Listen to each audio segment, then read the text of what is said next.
My fellow Americans, on Monday, America will celebrate her 207th birthday. I love the 4th of July. I enjoy picnics and fireworks and long summer days.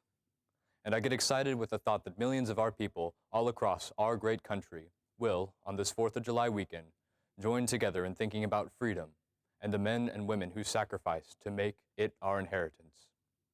It's easy to forget just what a revolution these Americans made. It's easy to forget how they amazed the world and how many hopes they raised. President George Washington, in the very first inaugural address, warned Americans that they had a new responsibility. He said, "The preservation of the sacred fire of liberty and the destiny of the Republican model of government are justly considered, perhaps as deeply, as finally, staked on the experiment entrusted to the hands of the American people."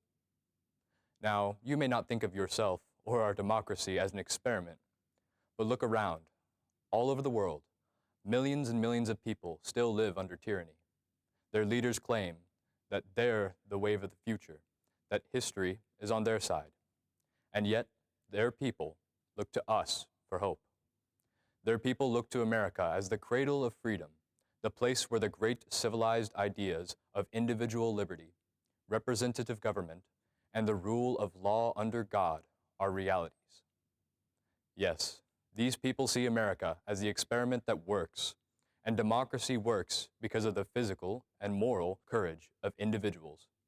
Some famous, others deserving of recognition. I think of a group of women we honored in Washington this past April, an honor long overdue. They were nurses who had been captured in the Philippines during World War II and then spent nearly 3 years in prison camps. These women would not describe themselves as extraordinary Americans. They simply volunteered to serve their country, and they chose to serve it with courage and hope. Their patriotism, as they gathered in Washington 40 years after their capture and imprisonment, remains strong and vibrant. Of course, we're accustomed to thinking of courage during a time of war, but democracy requires political courage as well.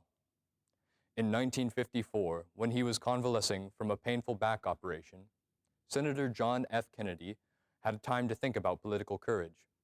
The result was a book entitled Profiles in Courage, in which he wrote, "In the days ahead, only the very courageous will be able to take on the hard and unpopular decisions necessary for our survival in the struggle with a powerful enemy. And only the very courageous will be able to keep alive the spirit of individualism and dissent, which gave birth to this nation, nourished it as an infant, and carried it through its severest tests upon the attainment of its maturity."